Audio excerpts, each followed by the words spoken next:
तृतीयस्कन्धः अतः पञ्चमोऽध्यायः, 5th chapter from श्लोका 1. श्रीशुक उवाच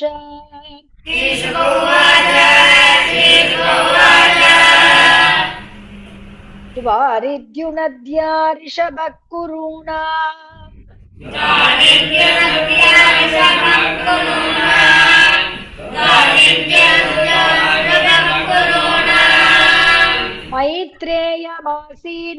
मैत्रेयमासीनमगाधबोधम्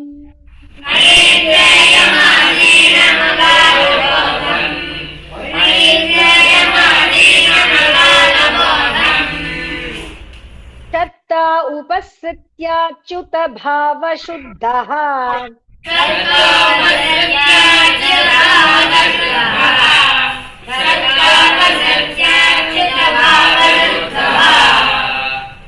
प्रच्च सौशील्य गुणाभितृप्तः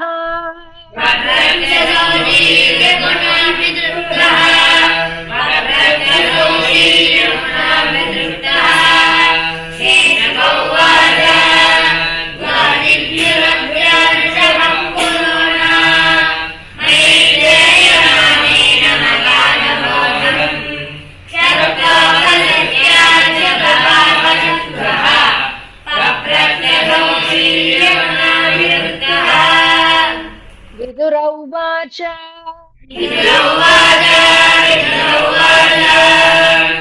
सुखाय कर्माणि करोति लोकः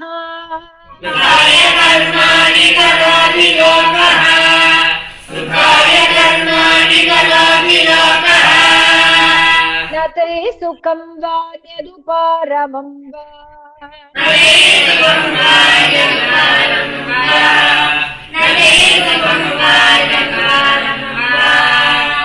इन्देत भूयस्तत एव दुःखम्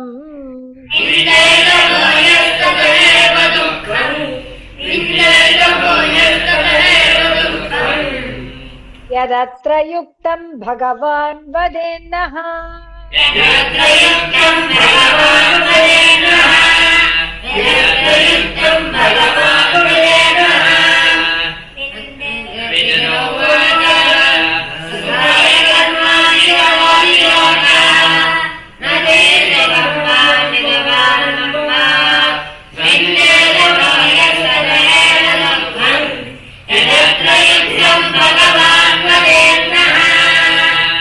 जनस्य कृष्णाद्विमुखस्य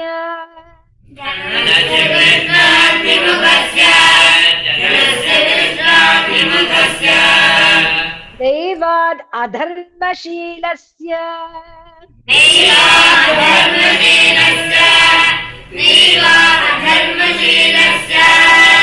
सुदुःखितस्य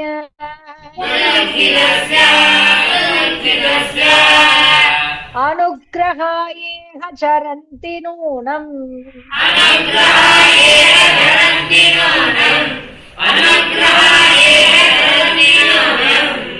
भूतानि भव्यानि जनार्दनस्य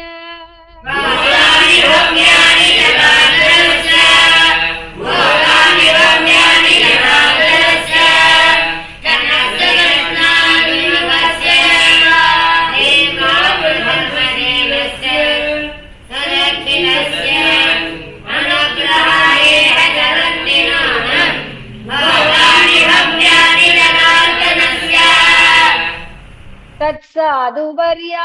आदिश वर्त्मशं नः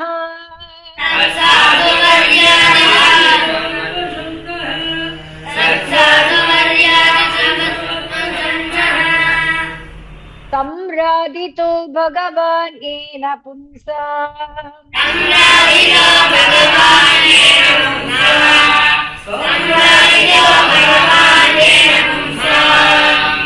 हृदि स्थितो यच्छति भक्तिपूते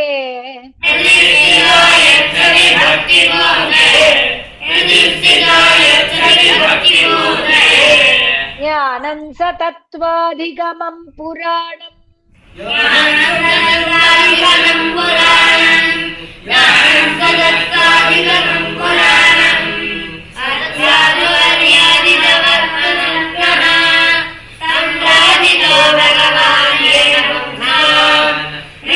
भगवान्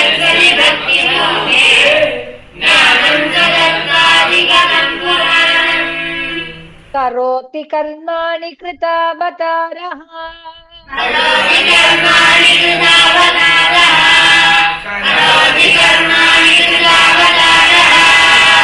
यान्यात्मतन्त्रो भगवांस्त्यधीशः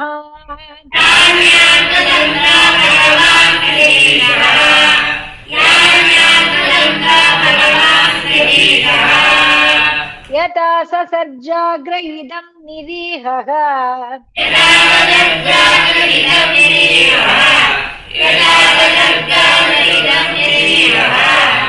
संस्थाप्य वृत्तिं जगतो विधत्ते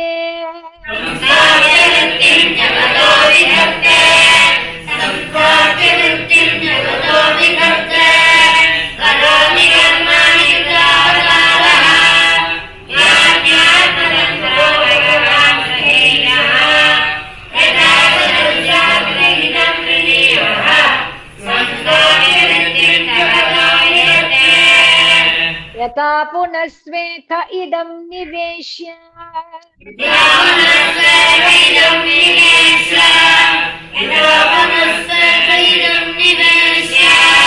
ते ते गुहायां सनिवृत्तवृत्तिः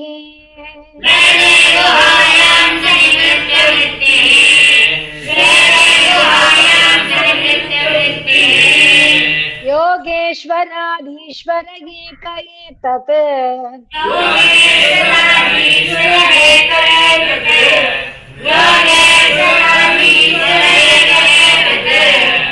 अनुप्रविष्टो बहुधा यथासीत्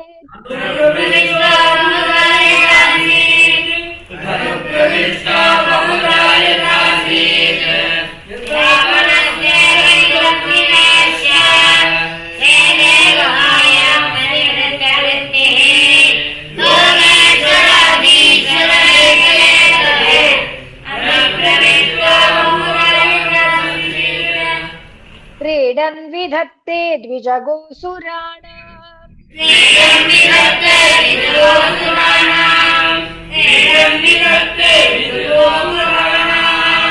हेमाय कर्माण्यवतार भेदैः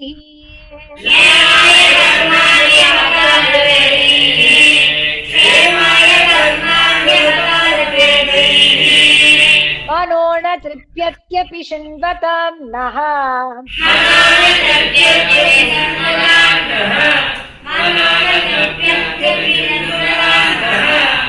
शुश्लोकमौलेः चरितामृतानि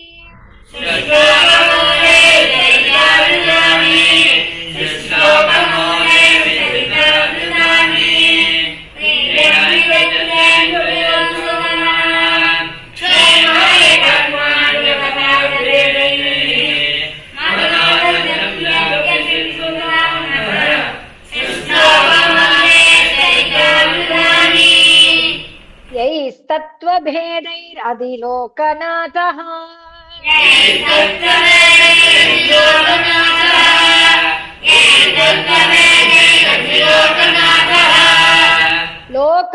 लोकान् सह लोकपालान्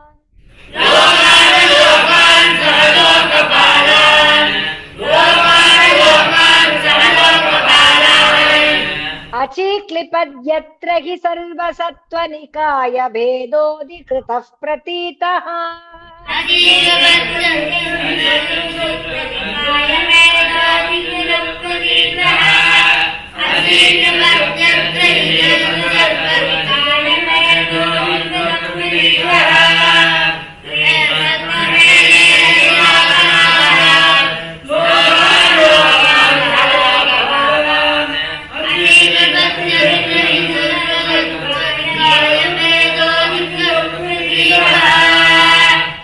येन प्रजानामुत आत्मकर्मरूपाभिधानां च विदां व्यधत्त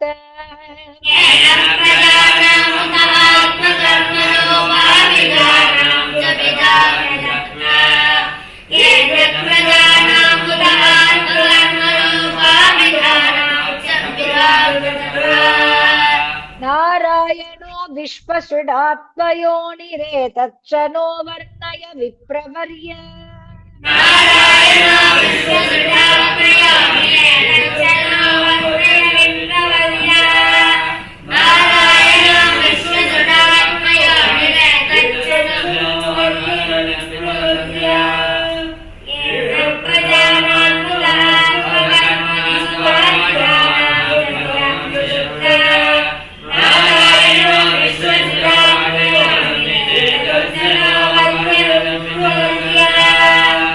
परावरेशा भगवन् व्रतानि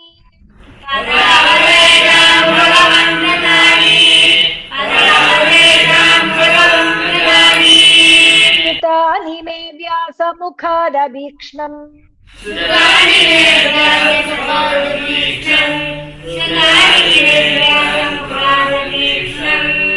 अतृप्तुमक्षुल्लसुखावहानाम्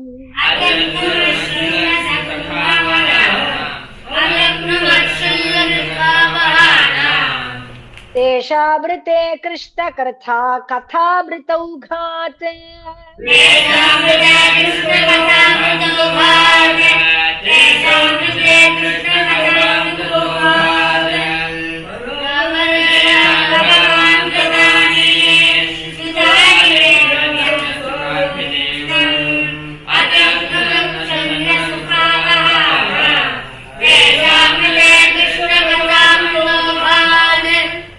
कस्तृप्तु यातीर्थपदोभिधानात्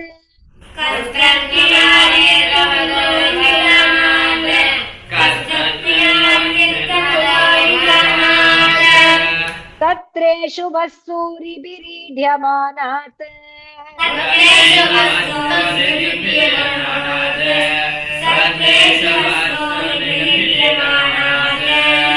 यः कर्णनाडी पुरुषस्य यातः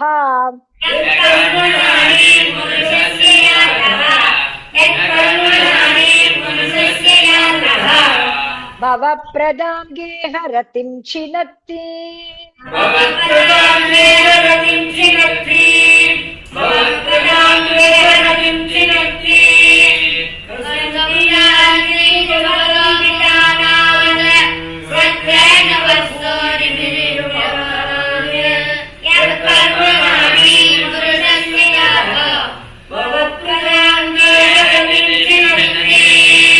मुनिर्विवक्षुर्भगवद्गुणानाम्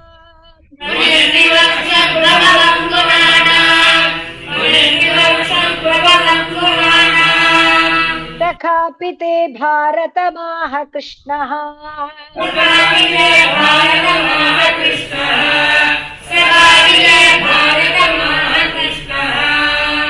यस्मिन्द्रिणां ग्राम्य सुखानुवादैः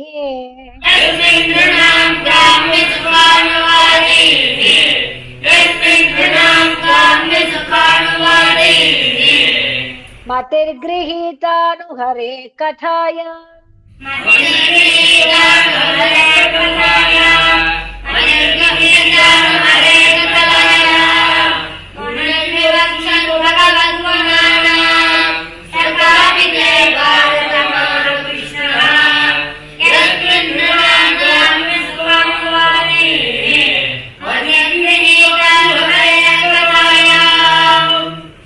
श्रद्धदानस्य विवर्धमाना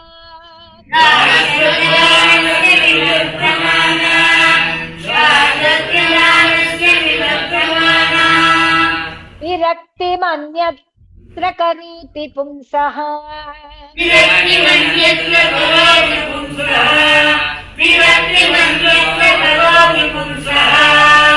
हरेः पदानुस्मृति निर्वृतस्य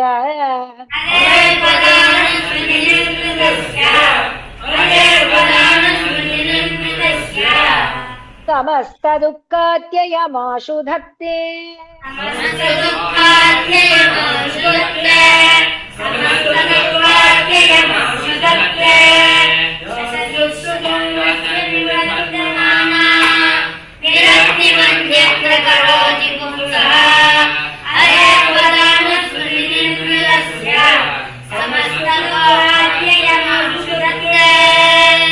तान् शोच्य शोच्यानविदोऽनुशोचे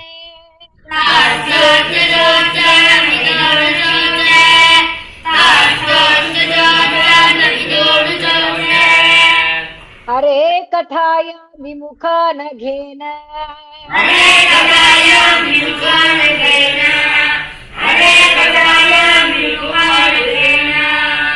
हिनोति देवो निमिषस्तु येषाम्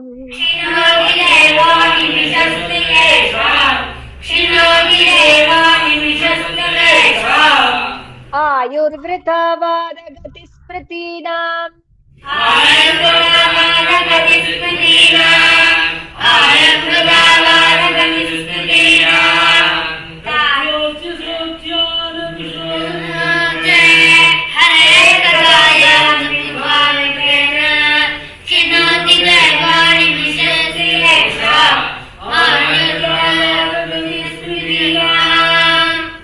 आयुर्वृथा वादगतिस्मृतीनाम्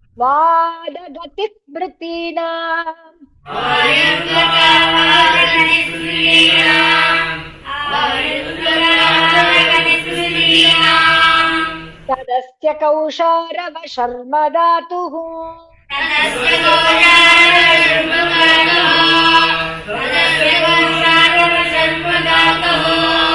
हरे कथामेव कथासु सारम्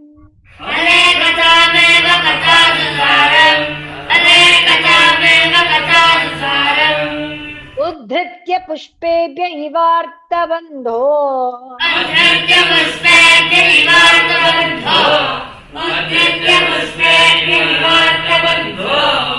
शिवाय न कीर्तयतीर्थकीर्तेः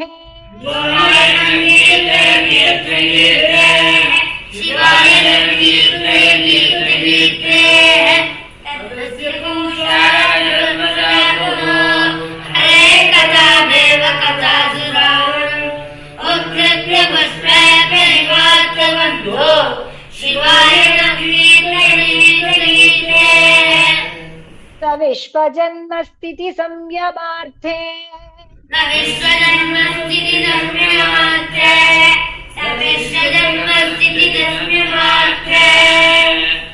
तारः प्रगृहीत शक्तिः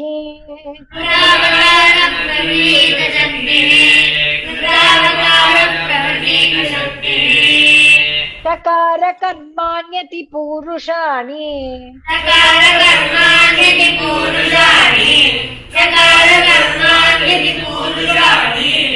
यानीश्वर कीर्तयतानि मह्यम्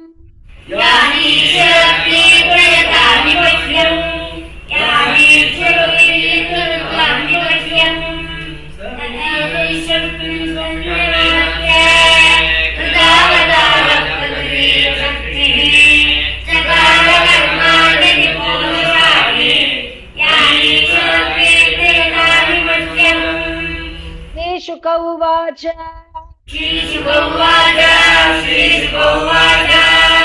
स एवं भगवान् पृष्टः क्षत्रा कौशारविर्मुनिः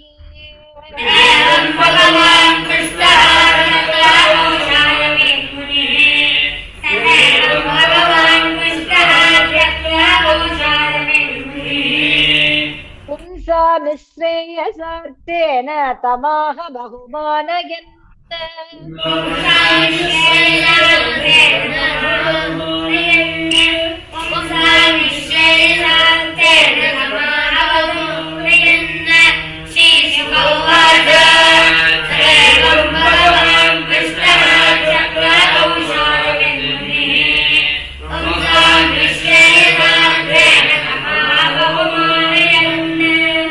मैत्रेय उवाच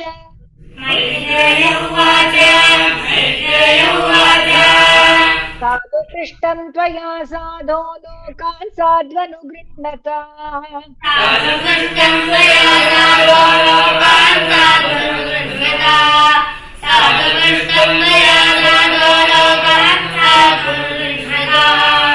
कीर्तिं वितन्वता लोके आत्मनः अधोक्षजात्मनः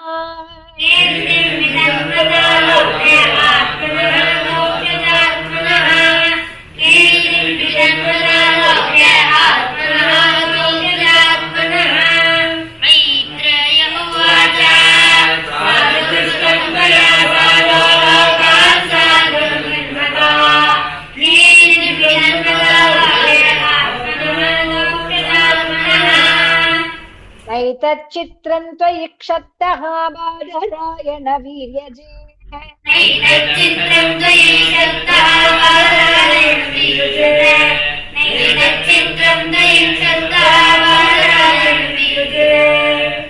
गृहीतोऽनन्यभावेन यत्त्वया हरिरीश्वरः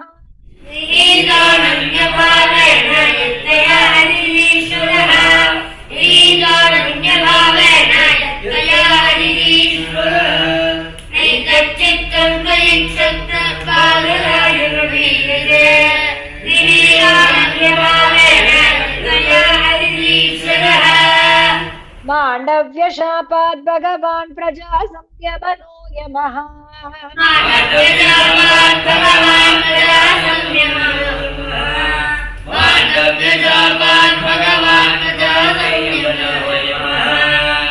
रातुक्षेत्रे भुजिष्यायां जातः सत्यवती सुतात्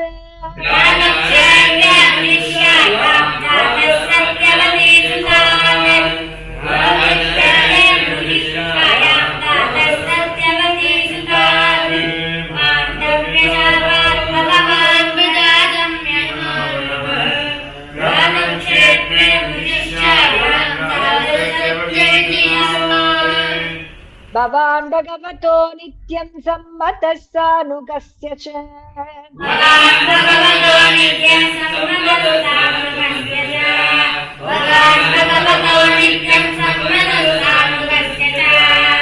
यस्य ज्ञानोपदेशाय मादिशद् भगवान् व्रजन्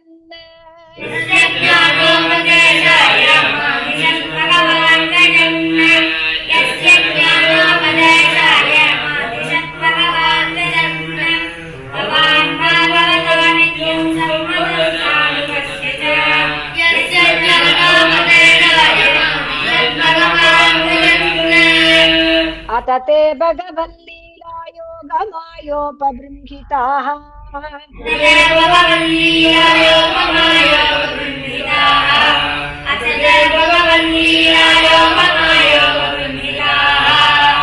विश्वस्तित्युद्भवान्तार्था वर्णयाम्यनुपूर्वशः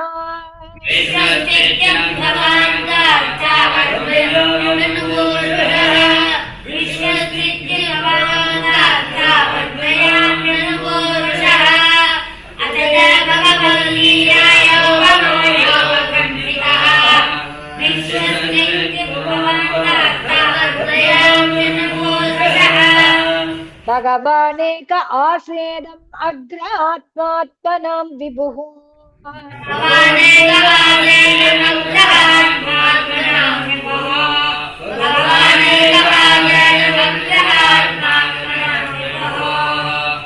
आत्मेच्छानुगतौ आत्मा नानामत्युपलक्षणः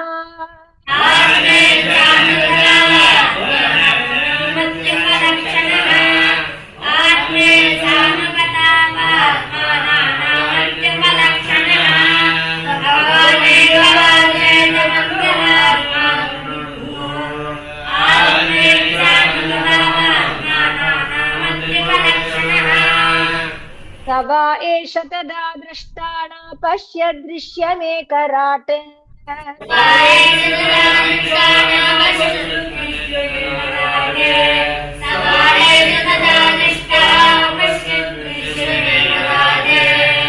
मेने सन्तमिवात्मानं सुप्तशक्तिरसुप्तदृक्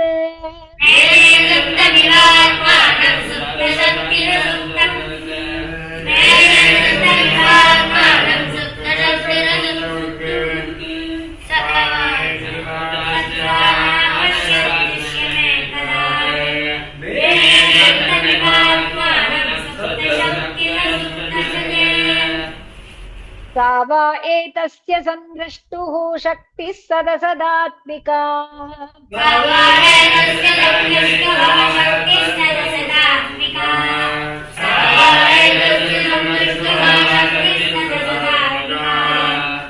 माया नाम महाभाग ययेदं निर्ममे विभुः